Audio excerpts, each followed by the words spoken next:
រឿងដំរីជីកោអីមានបុរសម្នាក់គ្មានប្រពន្ធរស់ស៊ីប្រកបប្រពន្ធកូនក៏ឃ្លានជួនឡើងត្នោតឡើងដងស្លាឬក៏កាប់ដីអូគេបានលេខបន្តិចបន្តួចមកយកទៅផឹកកញ្ស្រាអស់រលីងជារៀងរាល់ថ្ងៃដល់ស្រវឹងប្រមកខូបពេកឈប់លែងមានអ្នកណាហើយឲ្យគាត់ឡើងដងស្លាទៀតពួកខ្លាញ់តបតៃធ្លាក់ស្លាប់បុរសនោះដាច់អាជីពក៏ដើរចូលព្រៃទៅដេកក្រោមដើមពោធិ៍ជ្រៃមួយដែលមានឃ្មុំធ្វើសម្បុកយ៉ាងធំមួយជាប់មែកពោធិ៍ បរិបប្រណុកនោះមានបំណងចង់ឲ្យឃ្មុំតិចឲ្យស្លាប់តែលោកឃ្មុំមិនតិចព្រោះមិនបានប៉ះពាល់អ្វីដល់វាដល់ពេលភ្ញាក់ពីដេកឡើងជននោះក៏មានកំណត់ថ្មីដើម្បីឲ្យបានលុយផឹកស្រាក៏ដើរចូលទៅក្នុងភូមិខ្លែងនិយាយឃោសនាប្រាប់អ្នកស្រុកថាគេបានប្រទះឃើញសម្បុកឃ្មុំមួយស័ក្តិសិទ្ធិណាស់នៅពេលដែលគេជប់ពូខ្លាំងចិត្តដែលខ្យល់ស្លាប់ហើយក៏បន់ស្រន់គ្រាន់តែដាក់មន់ស្ងោក៏បានជាស្រះភ្លាម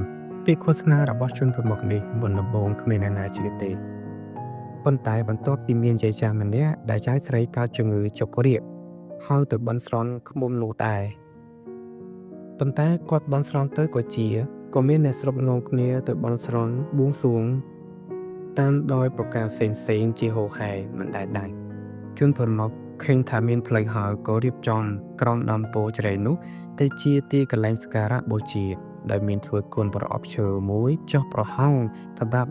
ឲ្យអ្នកបន់ស្រន់ដាក់វិភាគទានតាមទិធាជ្រះថ្លាប៉ុន្តែ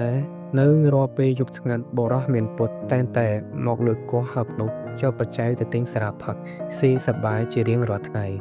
រហូតដល់ធ្វើឲ្យអ្នកស្រុកសង្ស័យមិនសប្បាយចិត្តក៏លែងយកប្រាក់ទៅដាក់ក្នុងហើបនោះតទៅទៀតគឺបើមានការបន់ស្រន់អ្វីៗគេដាក់តែទៀនធូប ការខ្ញីនឹងចេកអំពៅប៉ុណ្ណោះការបើអត់លុយទិញស្រាផឹកបរោះមានពុតខឹងក្តៅក្រហាយនឹងឃ្មុំហើយស្កែកជេរប្រទេសថាឃ្មុំចង្រៃហើយម្ដេចក៏មិនអោយអ្នកស្រុកយកលុយមកដាក់ទៀតអាឃ្មុំចង្រៃ